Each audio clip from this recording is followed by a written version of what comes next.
Bonjour, nous sommes en 2014 dans le site de l'Institut Docteur Angélique dans une série de vidéos consacrées à la pastorale. Ce sont des vidéos catholiques. Et je voudrais aborder dans cette vidéo la pastorale du sacrement de pénitence.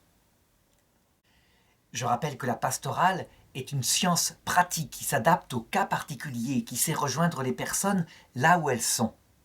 Et donc, avant d'aborder, je dirais, cette science qui ne trouve son aboutissement que dans une pratique, il faut manifester la théologie qui est sous-jacente. Qu'est-ce que c'est que la vertu de pénitence? Qu'est-ce que c'est que cette attitude de pénitence qui est demandée, qui est, je dirais, l'un des fondements de la vie chrétienne? Alors il faut le remarquer. Dans les apparitions de la Vierge, qui se produisent depuis 200 ans dans l'Église catholique et qui sont répétitives, sans cesse, deux mots reviennent, pénitence, prière. On peut dire que dans ces deux mots sont présents un enseignement profond, les deux qualités qui sont essentielles pour entrer dans la vie éternelle. Du cœur du Christ à la croix, lorsque son cœur est percé, saint Jean témoigne en disant « J'ai vu sortir du sang et de l'eau ». Le sang, c'est le symbole de l'amour qui répand sur l'humanité entière. Le cœur de Dieu est amour. Et l'eau, on a toujours demandé quelle était cette spécificité qui était révélée. L'eau, c'est un mystère d'infinie petitesse du Dieu Tout-Puissant. Dans la vie trinitaire, il y a chaque personne qui met en avant l'autre, qui pourtant lui est parfaitement égal, qui la met au-dessus de lui, qui l'exalte au-dessus de lui. Ce qui veut dire que c'est comme si l'attitude de chaque personne, le Père, le Fils et le Saint-Esprit, était de se mettre en dessous de l'autre. Le cœur de Dieu rayonne d'infinie humilité qu'on appelle en grec la kénose. Pour voir Dieu face à face, il faut se conformer à lui. Il est évident que Dieu est une personne. Et donc, la vision de Dieu qui donne la béatitude totale ne peut être donnée qu'à quelqu'un qui l'aime. On entre dans la vision de Dieu comme on entre dans un mariage. Seul l'amour le permet. Mais une autre qualité est essentielle. L'amour ne suffit pas. L'amour est, je dirais, comme l'arbre de vie, c'est certain. Mais la bonne terre dans laquelle pousse cet arbre, c'est d'avoir un cœur tout humble, un cœur sans illusion sur soi, un cœur kénose. Pourquoi? Parce que voir Dieu sans être un peu comme Dieu, ce Dieu tout-puissant, qui est en même temps doux et humble de cœur, ne peut être supporté que si on meurt à soi-même. Eh bien, c'est la fonction de la pénitence.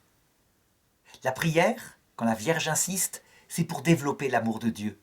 Et de cette prière sort l'amour du prochain. La pénitence, c'est pour développer un cœur humble. Et je dirais même que Dieu a livré tout homme, dit saint Paul, à la désobéissance, afin de faire à tout homme miséricorde. Si Dieu nous livre à des péchés de faiblesse que nous n'arrivons pas à contrôler entièrement, pour nous tous, sauf la Sainte Vierge, qui est la seule qui, n'ayant jamais péché, a toujours été immensément humble, si Dieu, pour nous, nous livre à ces péchés de faiblesse, c'est pour que par la pénitence, nous développions ce cœur humble, sans illusion sur nous-mêmes. Voilà la place spirituelle de la pénitence. C'est donc au cœur de la vie chrétienne.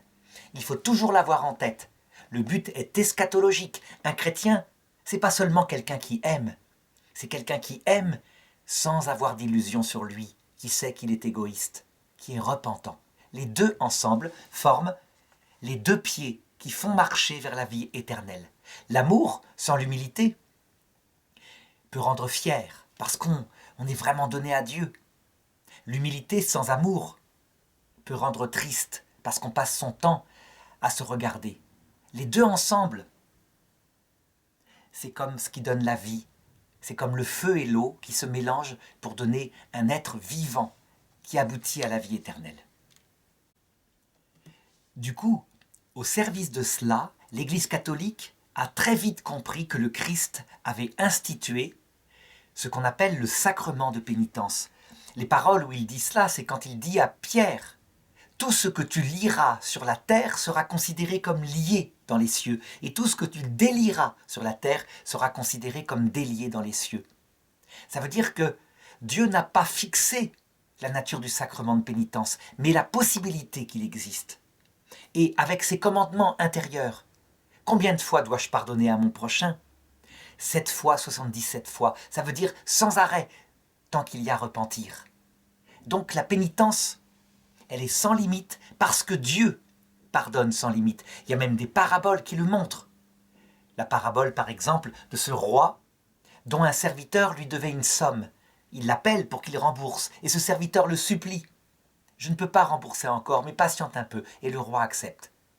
Tout de suite sorti, ce serviteur va voir quelqu'un qui lui devait une toute petite pièce d'argent, l'attrape au collet, le serre et le vend en esclave jusqu'à ce qu'il ait remboursé. Alors le roi fait appeler ce serviteur et lui dit « Moi je t'ai remis ta dette qui était grosse, et toi tu as fait cela à quelqu'un qui te devait une petite pièce d'argent. » Donc il y a un rapport entre notre façon de pardonner et la façon dont Dieu pardonne. Mais ce rapport, il n'est pas seulement lié à l'amour, il est lié aussi à la vérité. Ça veut dire qu'en fait, tout n'est pas pardonnable. Quand il n'y a pas repentir, il ne peut pas y avoir pardon. La pénitence, la réconciliation à laquelle elle aboutit, c'est un acte aussi qui est intelligent.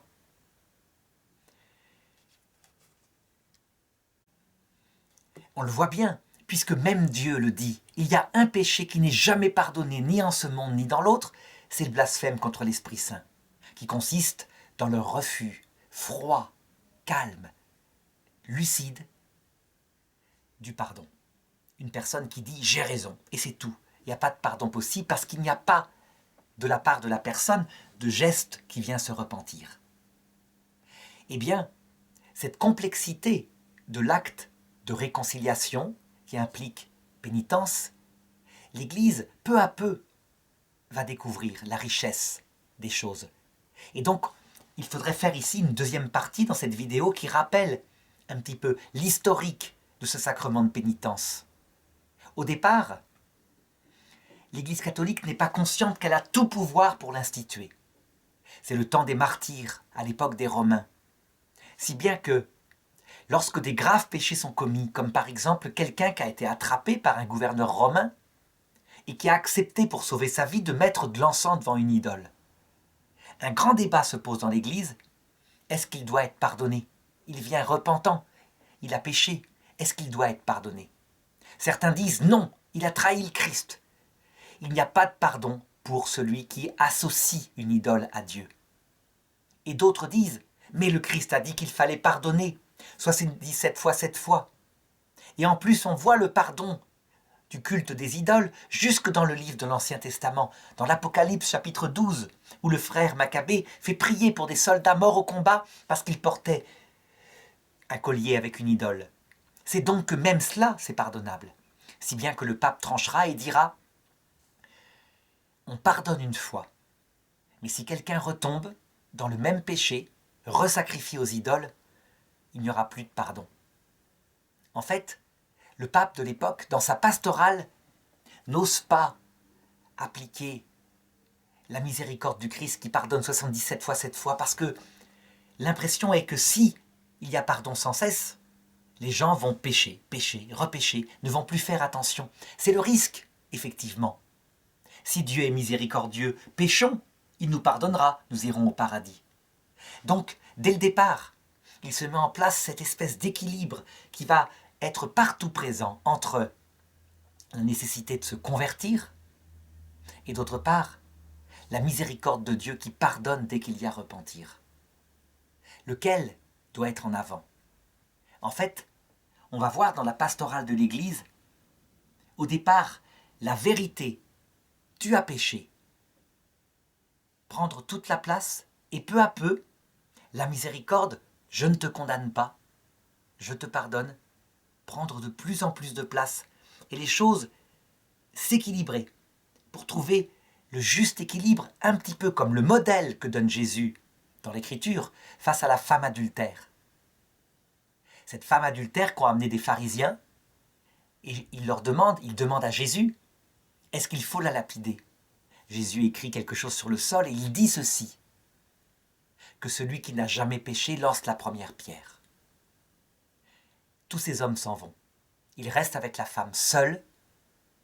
Il lui dit, femme, ils ne t'ont pas condamné? Elle répond, non, Seigneur. Moi non plus, lui dit-il, je ne te condamne pas, mais va, ne pêche plus. Le modèle du sacrement de pénitence, il est là. L'équilibre, il est parfait. Je ne te condamne pas, c'est l'exercice de la miséricorde. Va, ne pêche plus, c'est la vérité. Elle a péché, elle a commis l'adultère.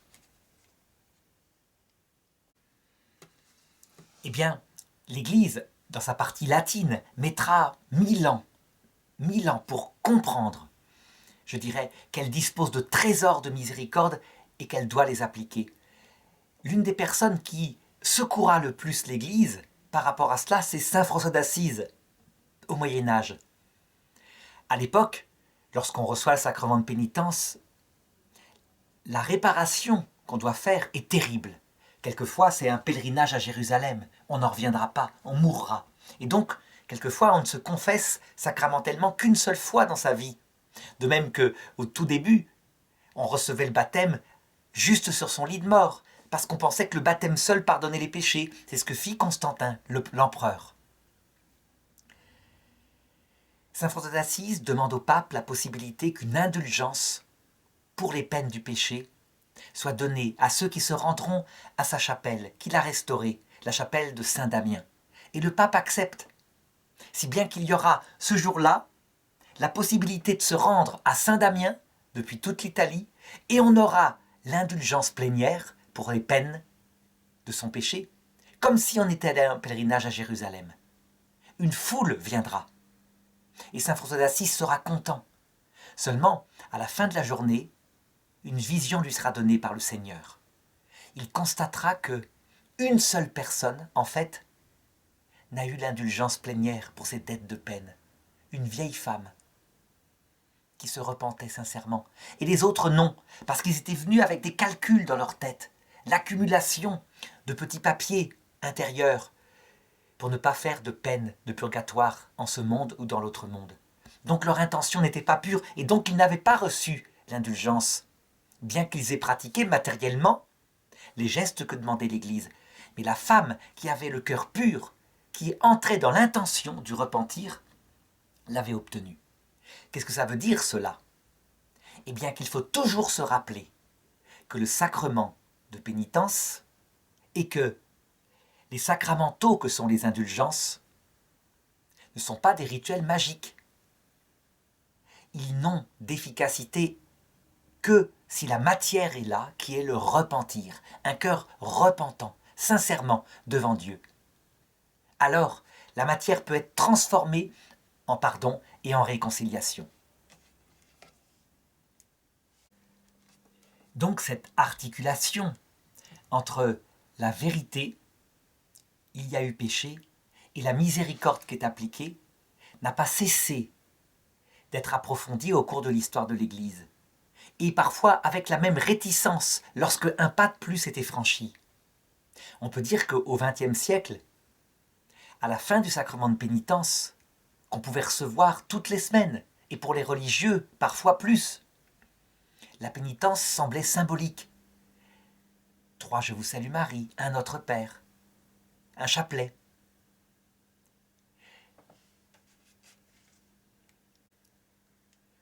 En fait, le cœur des chrétiens s'était affiné, mais avec le risque, évidemment, d'oublier la nature du péché. Ça veut dire que quelquefois, l'amour était tellement exprimé que la vérité sur la réalité du péché n'était pas. Et c'est là qu'il va y avoir une pastorale équilibrée. Pour bien montrer à quel point la problématique entre ces deux n'est pas terminée.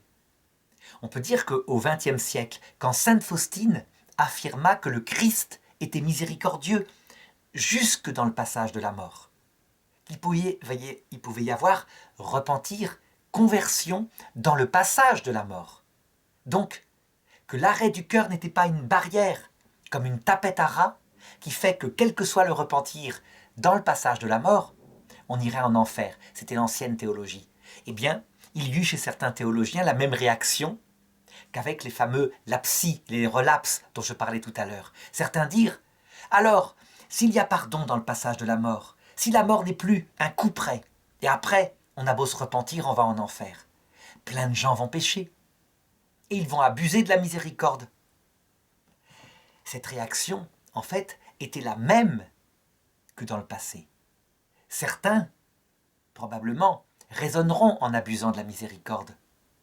Mais la réalité, c'est que quand face au Christ à l'heure de la mort, dans le passage, quand il apparaît, un homme qui est comme ça le voit. Il y a deux solutions. Soit il se rend compte à quel point il est à côté de la plaque et il se repent vraiment, en vérité. Il n'y a pas de mensonge quand on est à nu devant lui, dit le pape Benoît XVI, Spe Salvi 47. Soit, quand il voit ce que c'est que l'enfer, la liberté solitaire, comme des dieux, qui choisissent le bien et le mal, et qu'il voit ce Christ miséricordieux, il ne faut plus avoir peur parce que c'est pas si terrible que ça, l'enfer, c'est la liberté. Eh bien, il méprise le Christ de tout son cœur. L'orgueilleux méprise la miséricorde. Il se met en enfer. Donc, cette théologie de sainte Faustine est plus terrible que l'ancienne théologie. C'est pas un Dieu terrible qui met quelqu'un en enfer, dit sainte Faustine. C'est l'homme qui, méprisant la miséricorde du Christ, se met librement en enfer. De sa propre faute. Et il résiste à tout. Il y restera toujours en enfer parce que jamais plus il ne se repentira. Donc ils ne peuvent pas, mais il ne veut plus. Alors, cette théologie ayant été établie, il reste à voir maintenant le rôle du prêtre dans ce sacrement de pénitence. Le prêtre, il va jouer le rôle du Christ. Il est le Christ. Il ne dit pas « Moi, prêtre un tel, au nom du Christ, je te pardonne tous tes péchés », mais il dit « Moi, je te pardonne tous tes péchés ». Il est le Christ qui parle. Lui, ce prêtre, tiré du milieu des hommes, agit in persona Christi. Ce n'est plus lui qui parle, c'est le Christ qui parle à travers son absolution. Pourtant, il faut être lucide. Il y a une énorme différence entre le Christ prêtre et l'homme prêtre. Le Christ prêtre, il est pur, il n'a jamais péché. Il a appris, dit l'Épître aux Hébreux, l'obéissance, la miséricorde totale dans ce qu'il a souffert. Il a souffert le martyre, et donc, s'il est miséricordieux à l'heure de la mort, c'est parce que, étant passé par les souffrances par lesquelles nous passons, il se fait notre avocat, il nous comprend. Le prêtre, lui, il est tiré des pécheurs. Et donc, il va apprendre à être miséricordieux parce qu'il sait que lui-même a besoin de miséricorde. Et donc, il est compréhensible. Il est doux par rapport au pénitent. Parce que lui-même ne vaut pas mieux.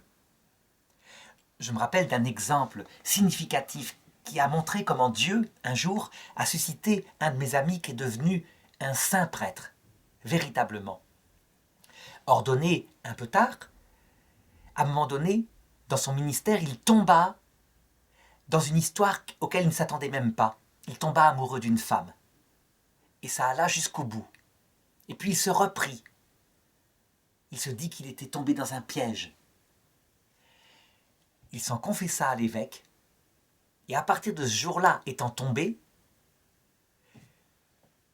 ayant conscience qu'il n'était pas mieux que les autres, ayant beaucoup souffert, il devint un prêtre immensément doux et miséricordieux. On peut dire que le changement de ce qu'il était avant, d'avoir péché aussi gravement, et ce qu'il était après, était totalement visible. Est-ce que ça veut dire que les prêtres doivent tomber dans des péchés comme cela pour devenir miséricordieux? C'est pas la peine, évidemment. Il suffit du péché de chacun, pas besoin de tomber dans des grands péchés comme cela. Mais la conscience de son propre péché peut rendre un homme un prêtre à l'image du Christ, qui se fait l'avocat du pénitent, tout en gardant la vérité. Parce que l'attitude du prêtre, c'est ça la pastorale du sacrement de pénitence, elle va avoir deux rôles qu'il devra équilibrer selon les pénitents. Son but, c'est donc de faire grandir le pénitent qui vient se confesser. Le premier rôle, c'est de l'ordre de l'ascèse, il aura un rôle de conseiller pour que la personne qui a confessé son péché continue courageusement des efforts pour diminuer son péché, pour ne pas retomber aussi fortement, pour éviter le péché complètement. L'ascèse, c'est un effort pour acquérir des vertus, donc un effort sur soi. Mais ce n'est pas suffisant. Cet effort d'ascèse, il est essentiel, mais il doit être accompagné d'un enseignement mystique. La mystique, c'est quoi? C'est ce que je disais au début. Le péché, il a une utilité passive. La personne n'a pas à faire d'effort, elle a juste à réfléchir au fait qu'elle est pécheresse. Elle peut l'aider à grandir en ayant un cœur de plus en plus repentant, un cœur de plus en plus humble, un cœur de plus en plus brisé par le fait qu'il est pécheur. Si le prêtre insiste trop sur l'aspect ascétique, faire effort sur soi, la confession deviendra plutôt un exercice de morale. Si le prêtre insiste trop sur l'aspect repentir, acquérir un cœur repentant, se souvenir toute sa vie qu'on est pécheur, eh bien, il risquera, je dirais, de plonger le pénitent dans une sorte de dépression, d'abaissement de soi, de manque d'énergie. Les deux ensemble, l'effort qui vient de l'amour, qui est efficace, et la mystique qui se sert du péché pour se repentir, les deux ensemble, comme je le disais au début, vont faire marcher le pénitent vers la sainteté. Le problème maintenant, c'est qu'il y a toutes sortes de pénitents. Par exemple, je me rappelle pour mon cas personnel, quand j'avais autour de 15 ans, jeune converti depuis 2 ans, eh bien, à cette époque-là, où j'étais confronté à toutes les tentations de l'adolescence, la télévision, le regard sur les filles qui n'étaient pas pures, etc., eh bien, il fallait que le prêtre insiste, et ils le firent, sur les efforts que je devais continuer courageusement. Je me rappelle même que j'avais à l'époque une mère spirituelle, une dame qui s'occupait d'un groupe de prière à Rennes et qui jouait ce rôle de maternité sur mon cœur et qui me disait de continuer les efforts pour ne pas passer trop de temps devant la télévision, etc., pour prier davantage. C'est essentiel pour un adolescent parce que le cœur, là, la psychologie est souple et tout ce qu'il acquiert par ses efforts d'ascèse, alors que c'est encore facile à cet âge-là, est acquis pour le reste de la vie. On peut dire que ces efforts que j'ai pu faire à l'époque à l'invitation des prêtres et de cette dame, je les récolte maintenant. Une facilité à résister à la tentation qui vient sans doute de ce qu'ils m'ont appris à cette époque-là. Et c'est tout de même formidable. Mais à l'inverse, prenons une personne âgée, 80 ans, qui se confesse par exemple de toujours tomber dans l'alcool et de retomber dans son péché lié à l'alcoolisme qu'elle a depuis tout le temps.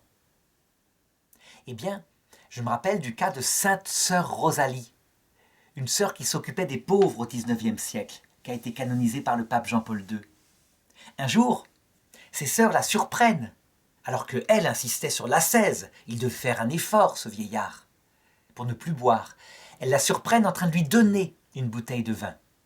Elle se scandalise, et elle leur répond « Mais il n'a plus que ça.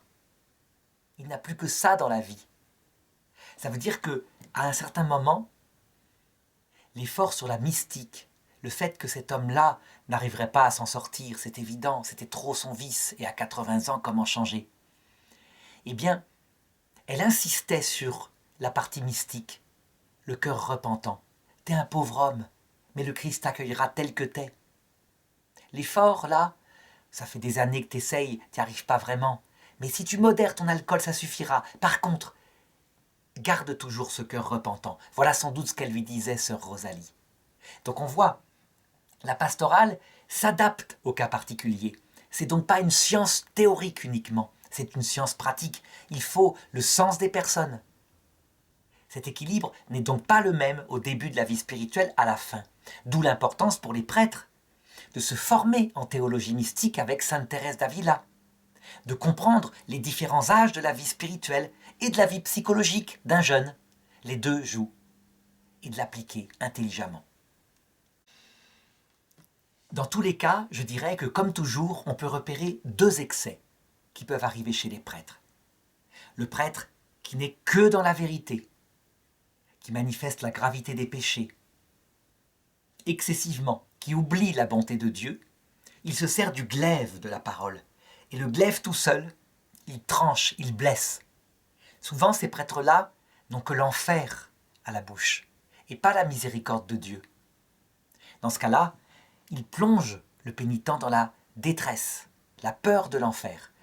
On peut dire que si Martin Luther, le jeune Martin Luther, s'est révolté contre la théologie de l'Église, c'est sans doute parce que les confesseurs qu'il avait quand il était catholique étaient exclusivement centrés sur la nécessité d'être parfaitement vertueux, sinon il irait en enfer. Et il n'y arrivait pas. Du coup, ce déséquilibre l'amena à chercher une autre théologie qui le rassure par rapport à son salut. Donc il y a là une erreur grave qui a eu des conséquences graves. L'autre erreur, à l'inverse, ce serait de n'insister que sur la miséricorde, en oubliant le péché, les efforts qui doivent être faits, surtout quand le péché fait du mal à autrui. L'alcoolisme d'un jeune père de famille, qu'à charge de famille, est immensément plus grave que l'alcoolisme de cet homme de 80 ans, tout seul, que dont sœur Rosalie s'occupait. Ça n'a rien à voir. Là, l'effort d'ascèse est essentiel. Il a responsabilité. Le prêtre doit en tenir compte. Donc, la miséricorde, oui, mais tu dois faire l'effort. Tu n'auras pas l'absolution si tu ne fais pas de la, de la désintoxication. Si tu n'essayes pas, par exemple, le baclofène, ce médicament qui permet de être dégoûté de l'alcool. C'est une trouvaille fantastique, paraît-il. Bref, dans ce cas-là, vu la responsabilité, le prêtre saura adapter sans tout de même écraser. Donc, je le dis, vérité et amour sont unis et l'équilibre est absolument individualisé. Alors, je voudrais traiter maintenant de l'attitude concrète du prêtre, c'est-à-dire concrètement, face à certaines circonstances, prendre quelques cas pour bien montrer cette prudence qui s'exerce dans l'exercice de ce sacrement, qui implique l'intelligence, donc qui est, je dirais, c'est pas comme l'Eucharistie, où le prêtre est instrument. Là, le prêtre est collaborateur du Christ, collaborateur pour sauver les âmes. D'où, parfois, la décision de l'évêque de retirer à des prêtres le pouvoir de confesser. C'est beaucoup plus rare pour ce qui est du pouvoir de célébrer l'Eucharistie. Alors, quelques questions pratiques. Par exemple, première question, quand est-ce qu'on doit refuser l'absolution? Est-ce qu'on peut refuser l'absolution? Eh bien oui, il y a des cas. Si on comprend d'abord que l'absolution, c'est pour créer une réconciliation. Une réconciliation parce qu'il y a eu péché mortel en général. Souvent, des personnes viennent se confesser de petits péchés véniels. Là, le prêtre peut les instruire de la différence entre les deux. Le péché mortel, c'est ce qui vient empêcher l'amour, tuer la confiance, l'atteindre. La confiance entre l'âme et Dieu, et donc entre l'âme et le prochain. Puisque tout ce qu'on fait au prochain, on le fait aussi à Dieu, dit Jésus. Donc la plupart des péchés que confesse quelqu'un, ce sont des péchés mortels de faiblesse. Le prêtre, évidemment, n'est pas Dieu, il ne voit pas l'âme du pénitent, mais extérieurement, si jamais il repérait que l'une des 4 conditions que je vais indiquer n'était pas là, eh bien, il ne pourrait pas donner l'absolution. En fait, les 4 conditions, elles se trouvent facilement. Elles sont exactement les mêmes que lorsque dans un couple, par exemple, ou dans une amitié très forte, il y a eu faute mortelle, trahison de la confiance. Prenons par exemple un homme qui se met en colère gravement et qui insulte son épouse gravement. Il la blesse. Elle est dans son coin, elle pleure. Il est évident que pour qu'il y ait réconciliation, il faut qu'il y ait démarche de pardon. La faute est grave. C'est un péché mortel de faiblesse. C'était une colère. Il n'empêche que les 4 actes qu'il faut poser, c'est premièrement venir s'expliquer quand le calme est fait. Venir s'expliquer en disant « je l'ai fait, c'est de ma faute ». On dit tout ce qui concerne cet acte grave. Si on commence à relativiser ou à cacher, ça ne va pas. Deuxièmement, et ça va immédiatement avec, c'est le repentir. Pardon chérie, pardon, pardon, pardon, j'étais en colère. Des paroles ont dépassé et on s'explique en même temps. S'il n'y a pas repentir, regrette ses graves péchés alors qu'elle pleure, il ne peut pas y avoir réconciliation. Troisièmement, si l'acte a été gravissime, là je parle bien d'une colère unique qui a blessé le cœur de l'autre, il faut qu'il y ait promesse de ne pas recommencer. Eh bien c'est ce qui est demandé dans l'acte de contrition. Seigneur, j'ai un très grand regret de vous avoir offensé. Parce que... Et je prends la ferme résolution de ne plus vous offenser et de faire pénitence. Je prends la ferme résolution de ne plus vous offenser. C'est la même condition, on ne recommencera pas. Et évidemment, comme ce sont des paroles pour le moment qui sont dites, face à un grave péché commis contre son épouse, la quatrième condition, c'est la pénitence, c'est-à-dire réparer. Réparer, c'est pas n'importe quoi si la chose a été grave. C'est une attitude radicalement changée. C'est un cadeau. C'est, je dirais, toute une attitude qui va convaincre en acte que les paroles sont sincères. De même, au niveau du sacrement de pénitence, il y a une volonté de faire pénitence, de réparer ce qu'on a fait. Et donc, si le prêtre repère que l'une des conditions, l'autre n'en veut pas, s'il le dit très franchement, par exemple, il a fait telle chose grave et il ne le regrette pas. Il confesse cette fameuse colère au prêtre, mais il sait très bien, il a fait pleurer sa femme, c'est très bien, ça lui fera les pieds. Le prêtre ne peut pas donner l'absolution. Prenons un autre exemple. S'il n'y a pas volonté de réparer, quand c'est possible de réparer, il ne s'agit pas donc de mettre les personnes qui se confessent dans une situation impossible. Je prends un exemple.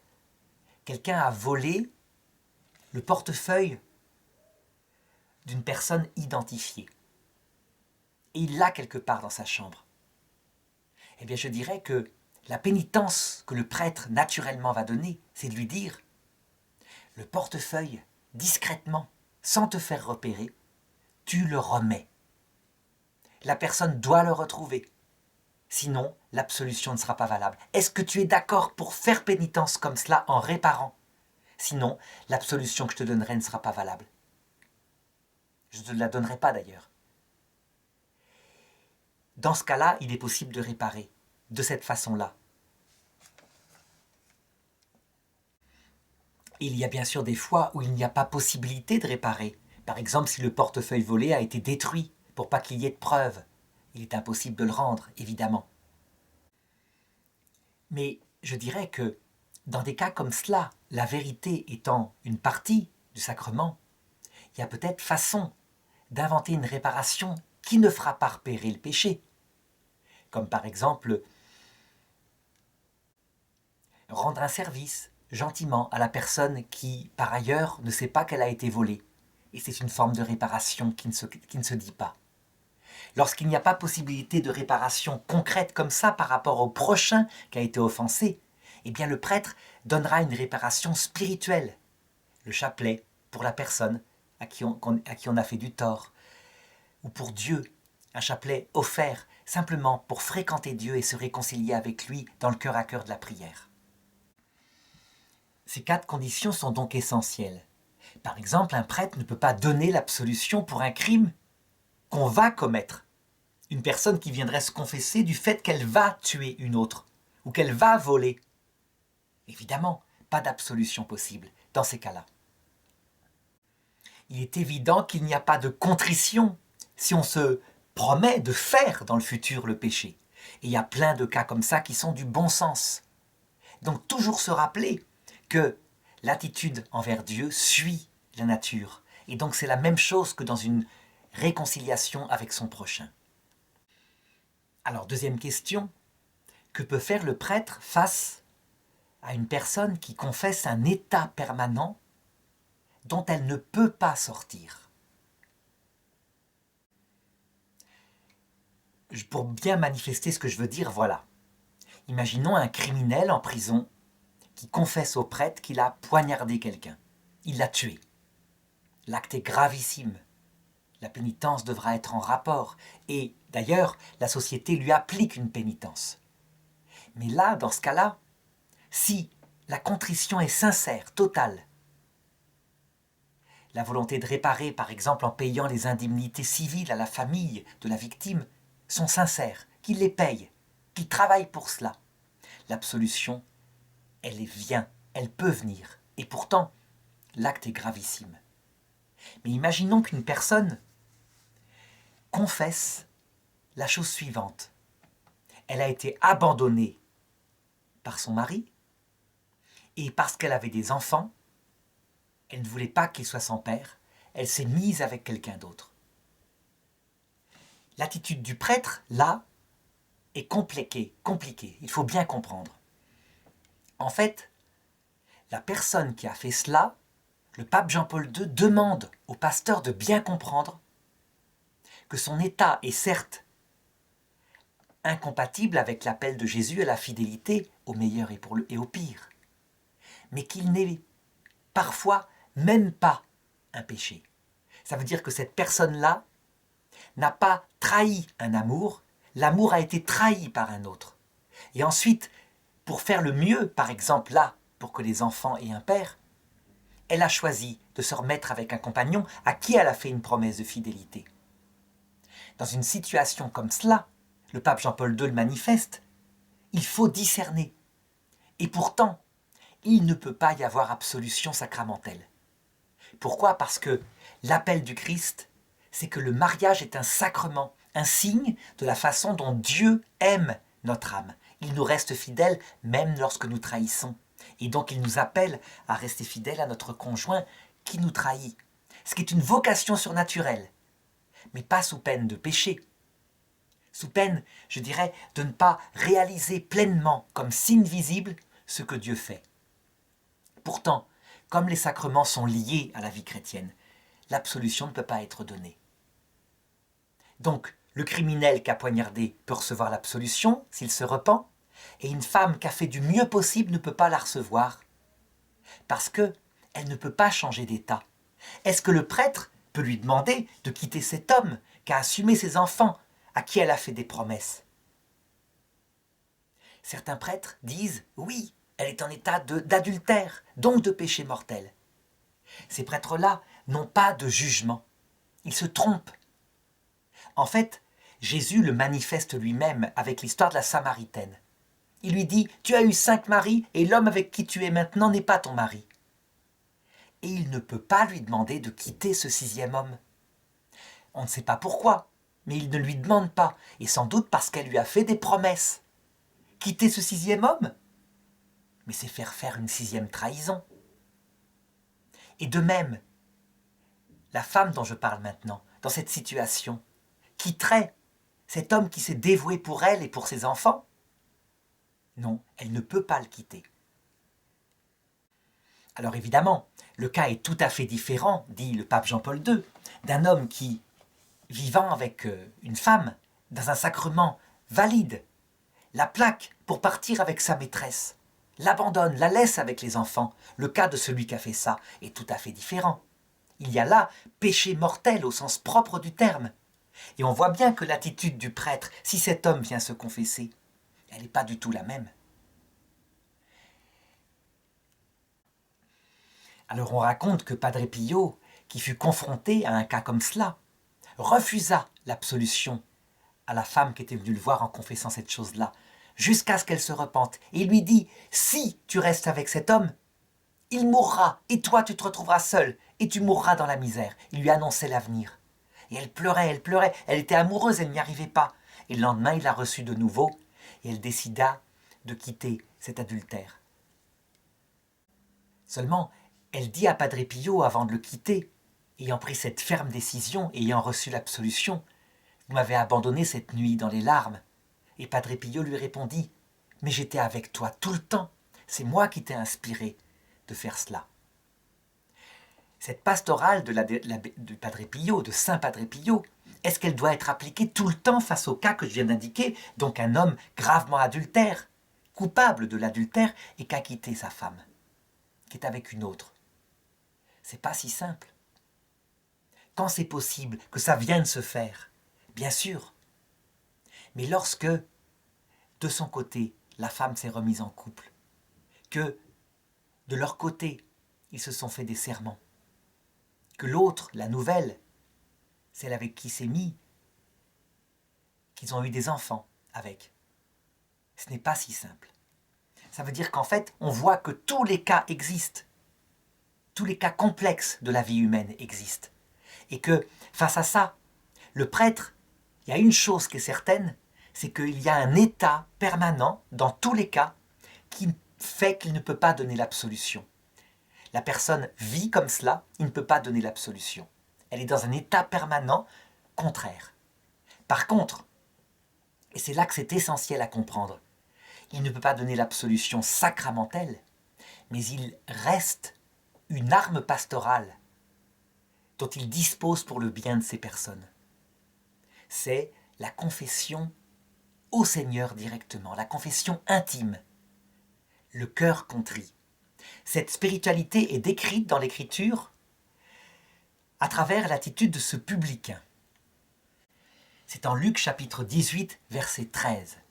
L'histoire raconte qu'un homme était à la mosquée, un pharisien qui disait « Regarde comme je suis bien, Seigneur. Moi, je donne la dîme sur mes biens et je jeûne toutes les semaines.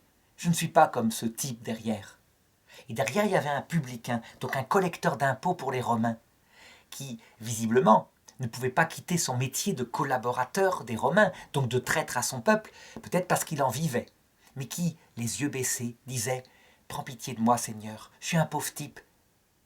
Je ne mérite pas ta miséricorde. » Et la Bible dit, le pharisien rentra chez lui, quant au publicain, il partit béni.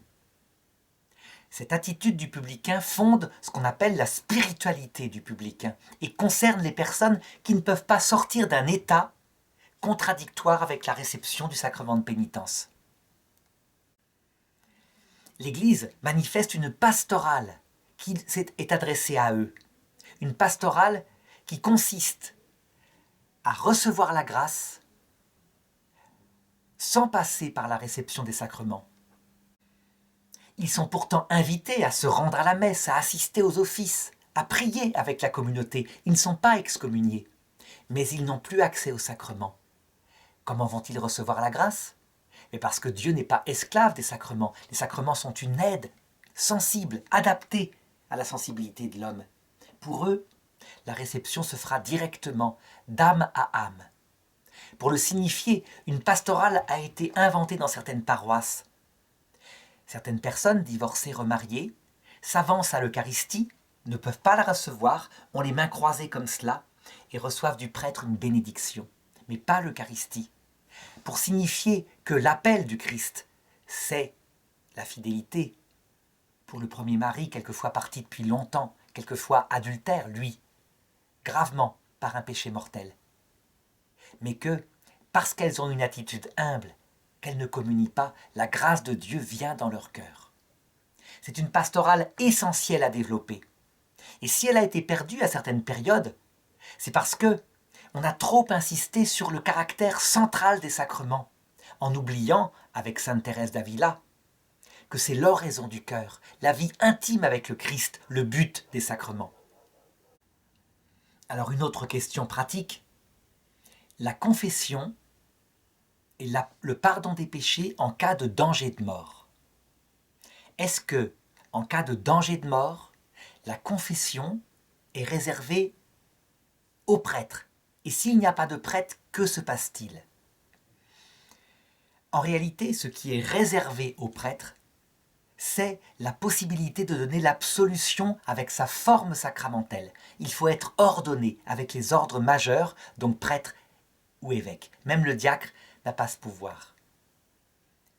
Par contre, le fait d'entendre la confession d'un pénitent juste avant sa mort, par exemple dans un accident de la route, ça, c'est donné à tout homme, et je dirais pas seulement aux baptisés. Si quelqu'un qui n'est pas baptisé, mais qui comprend le christianisme, qui est un homme honnête, le fait pour un catholique en train de mourir, eh bien c'est en son pouvoir. De même que c'est en son pouvoir de baptiser, même s'il n'est pas baptisé. Le danger de mort annule tout. Pour bien montrer à quel point le danger de mort annule tout, Mère Teresa, dans sa pratique, par rapport à des hommes d'autres religions, qui venaient mourir à Calcutta, qui étaient non catholiques, eh bien, elle pratiquait le rituel adapté à leur âme, celui de leur religion, pour les aider à franchir le passage. C'était naturel, c'est évident. De la même façon, si un non-chrétien le fait pour un chrétien, c'est possible. Donc, un baptisé, par définition, peut recevoir cette confession. Il ne peut pas donner l'absolution sacramentelle, mais il peut donner la certitude, en l'expliquant à la personne, que Dieu a reçu son repentir et qu'elle est pardonnée. C'est certain. Il se fait le messager de l'attitude de Dieu qui est là auprès du mourant et qui va bientôt s'ouvrir à lui, se montrer à lui. C'est important d'en parler. Nous arrivons à un âge en Europe où il n'y aura plus de prêtres pour une génération entière. Et des hommes ayant de lourds passés, ne s'étant jamais confessés de leur vie, ayant eu un enseignement catholique dans leur enfance, vont arriver dans les lits d'hôpitaux. Il y aura là un apostolat laïque à développer, bien net, en sachant qu'ils ne sont pas prêtres.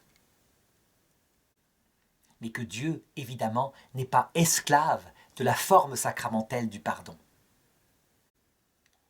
Alors la question qui se pose, si ça se produit, est-ce que le laïc qui a entendu la confession du mourant, est-ce qu'il est tenu au secret de confession? La réponse est oui, absolument. Il est tenu au secret absolu. Il ne l'a pas entendu en tant qu'homme, il l'a entendu en tant que Christ présent auprès du mourant.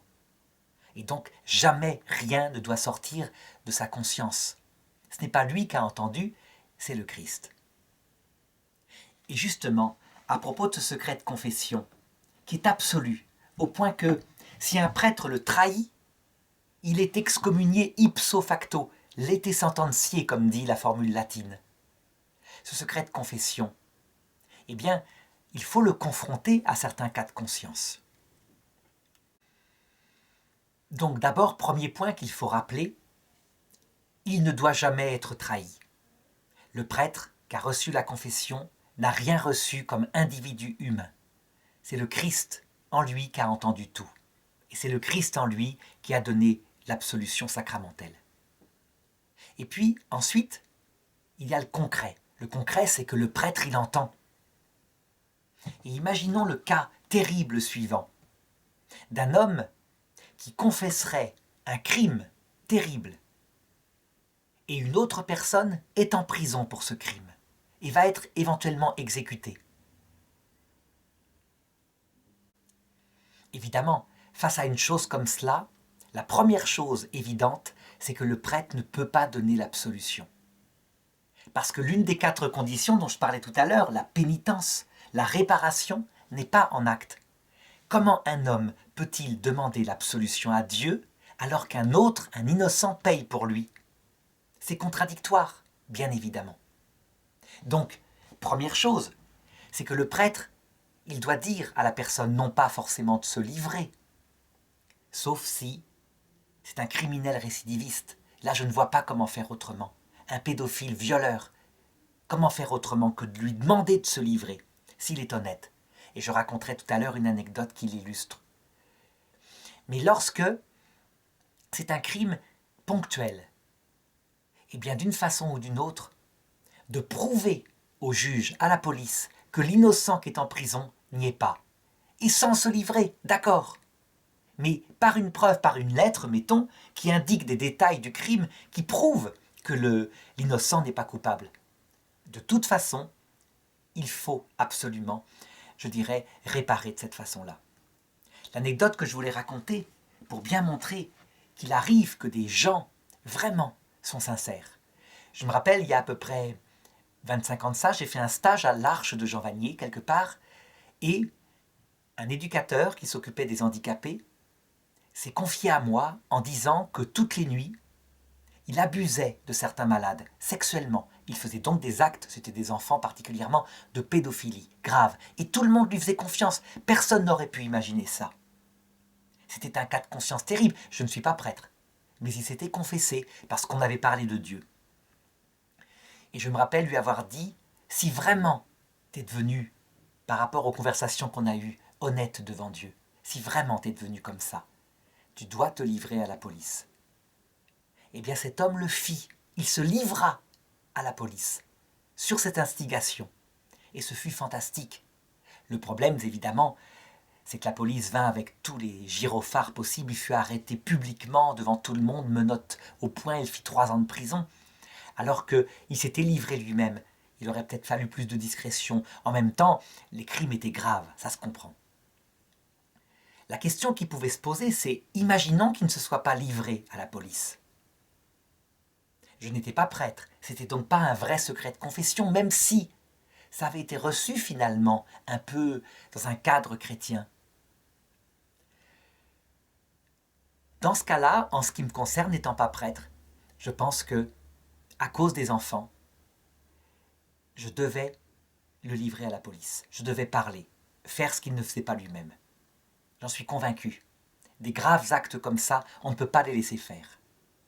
Mais maintenant, imaginons que ce soit un prêtre tenu par le secret de confession et qu'il y a une pédophilie et que la personne, se rendant compte de ce à quoi l'engage le prêtre, à savoir qu'elle n'aura pas l'absolution si elle ne le fait pas puisqu'elle ne montre pas de repentir, elle tombe comme ça tout le temps et elle recommence. Elle doit être interdite d'approcher toute personne qui est un enfant.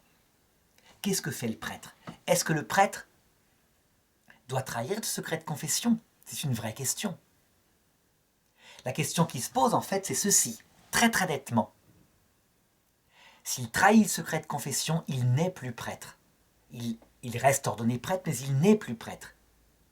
Je me rappelle d'une histoire qui a eu lieu au Moyen-Âge comme ça, où un prêtre, en conscience, s'estima en devoir de trahir le secret de confession, à cause d'un cas analogue, et il le paya de sa vie à l'époque.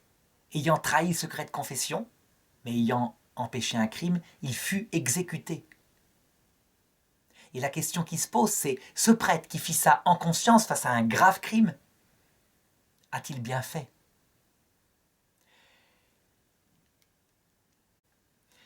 Je pense que ce n'est pas à moi de donner la réponse ici, puisque il faut avoir toutes les circonstances d'un acte, mais que concrètement, un prêtre est confronté parfois à des circonstances gravissimes comme cela.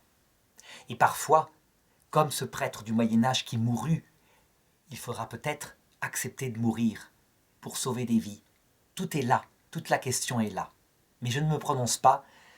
Je pense qu'il faudrait demander l'avis, et je pense que ça serait un avis uniquement privé d'un évêque, peut-être même du pape. Ce qui est certain, c'est que le pape répondrait que en soi, jamais le secret de confession ne doit être trahi, parce que on a appris les choses non comme homme, mais comme représentant du Christ, comme Christ présent. Je m'arrête là pour les cas particuliers, pour en revenir à la fin à cette grande spiritualité du sacrement de pénitence. On peut donc dire que pratiquer toute une vie par des fidèles, ce sacrement façonne en eux une âme qui, au départ, fait des efforts pour se changer et qui, vers la fin de sa vie, ayant constaté qu'elle retombe dans les mêmes péchés, au moins en pensée, acquiert un cœur repentant. Ça veut dire que le sacrement est bien fait pour préparer à la vie éternelle, pour qu'un homme arrive sans illusion sur lui-même et à genoux face au Christ à l'heure de la mort. Encore faut-il le pratiquer toute sa vie sans se décourager, même quand on passe à l'étape de la lucidité où la personne se rend compte qu'elle promet de ne plus recommencer tel péché et qu'elle le recommence et que ça dure depuis 25 ans. Donc, qu'elle est hypocrite. Donc que ses paroles ne sont pas, ou sont sincères dans l'instant, mais pas plus que cela. Eh bien, elle continue. Parce qu'au fur et à mesure, entre par ce sacrement le but ultime du sacrement, qui est plus que l'acquisition des vertus, qui est un cœur brisé, un esprit humilié devant Dieu.